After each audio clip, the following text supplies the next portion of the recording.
मेरे प्रिय मित्र जय मसीह की। आइए हम प्रभु के वचन की ओर आगे बढ़ते हैं। पिछली वीडियो का लिंक मैंने इसकी डिस्क्रिप्शन में दिया है, आप उसमें देखिए, चेक कीजिए, चेकआउट कीजिए और फिर इस वचन को भी आप अच्छे से समझ पाएंगे। प्रियो, मैं आशा करता हूं कि आप स्वस्थ हैं।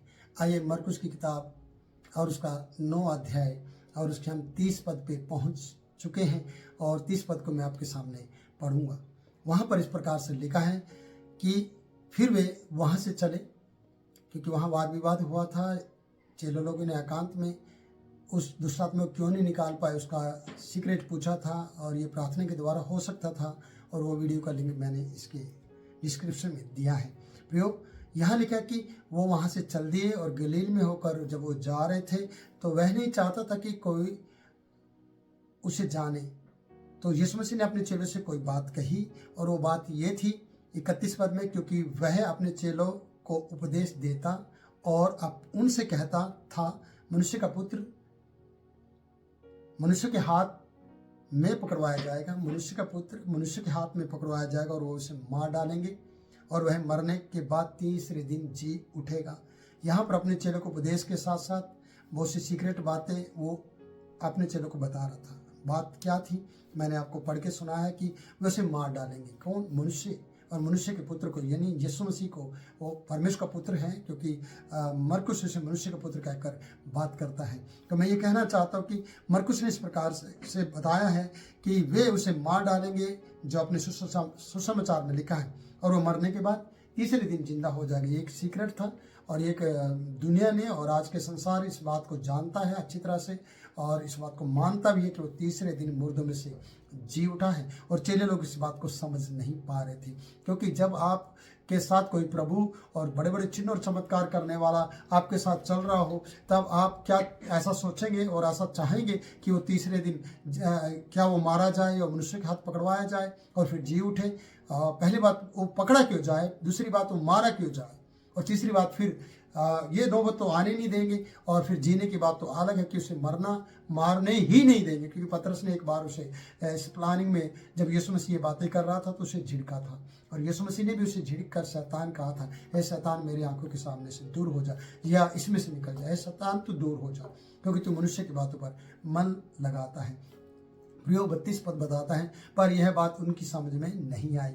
वो उसे पूछने से डरते थे, क्योंकि वो डरे थे। उससे पहले उन्होंने डांट खाई थी पतरस ने, कि जब इस तरीके से वो कहता था तो पतरस उसे झिड़क, नहीं ऐसा नहीं हो सकता, कोई भी तुझे पकड़ेगा नहीं, कोई नहीं मार सकता। तो यीशु मसीह ने उसे डांट दिया था। लेकिन ये सब लोग अब डरे हुए थे कि ये बात क्या है और इसको हम क्लैरिफिकेशन कैसे मांगे, इस तरीके को हम कैसे समझें, इसलिए वो पूछने से डरते थे।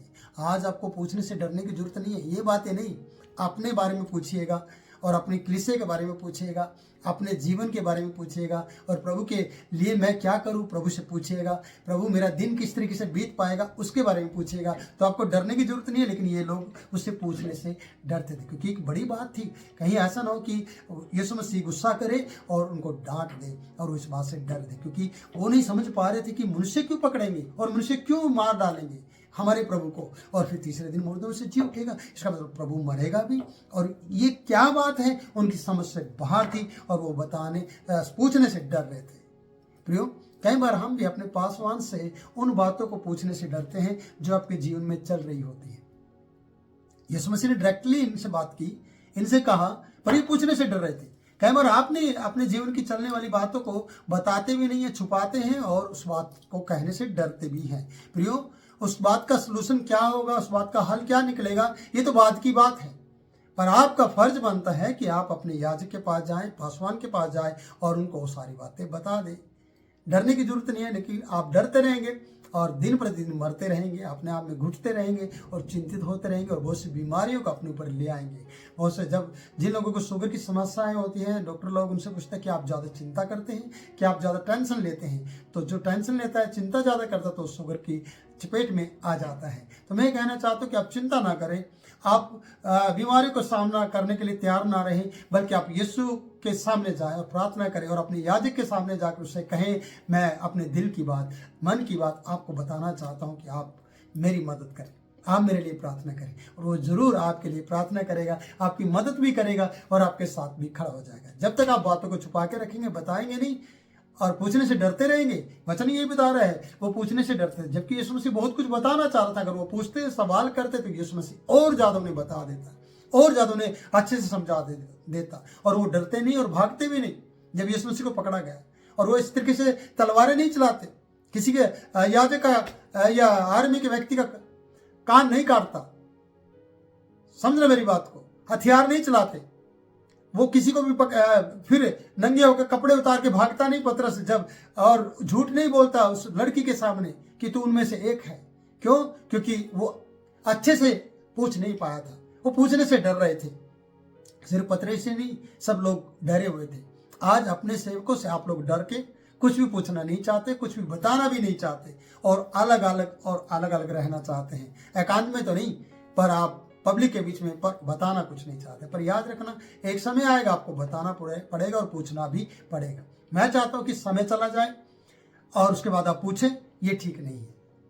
आप पहले ही पूछने की कोशिश करें और आपकी प्रभु मदद करेगा। इसलिए कहता है कि परमेश्वर के वचन बताते कि मूर्छा खाने से पहले मैंने गहराई से परमेश्वर को पुकारा। मूर्छा खाने से पहले, बेहोश होने से पहले, कोमा में जाने से पहले आपको परमेश्वर को पुकार लेना चाहिए और उससे पूछ लेना चाहिए, उससे बता देना चाहिए। और आप परमेश्वर आपकी मदद करेगा यीशु के नाम में, और पवित्र आत्मा आपकी मदद करेगा यीशु के नाम में, ताकि आप अच्छे से जीवन को बिता सकें। तो प्रियो, ये वचन आपके लिए आशीष का कारण बने और आपकी जिंदगी में चमत्कार लेकर आए। मैं आपके लिए प्रार्थना करूंगा। सर्वशक्तिमान परमेश्वर, जो भी व्यक्ति परमेश्वर के दास से या सेवक से पूछने से डरता है, बहुत सी बातें, उनके डर को निकाल दे, वो खुले से और ईमानदारी से और सच्चाई के साथ बातें कर सके, और साथ में प्रभु तुझे धन्यवाद देते हुए वो आगे बढ़ सके और तेरे नाम की महिमा कर सके। मैं परमेश्वर दास उनके लिए बल मांगता हूँ, आशीष मांगता हूँ, ताकत मांगता हूँ, ताकि वो लोग आशीष पाएं और उनकी जिंदगियां बदली जाए और उनके जीवन में चिन्ह और चमत्कार हो जाए।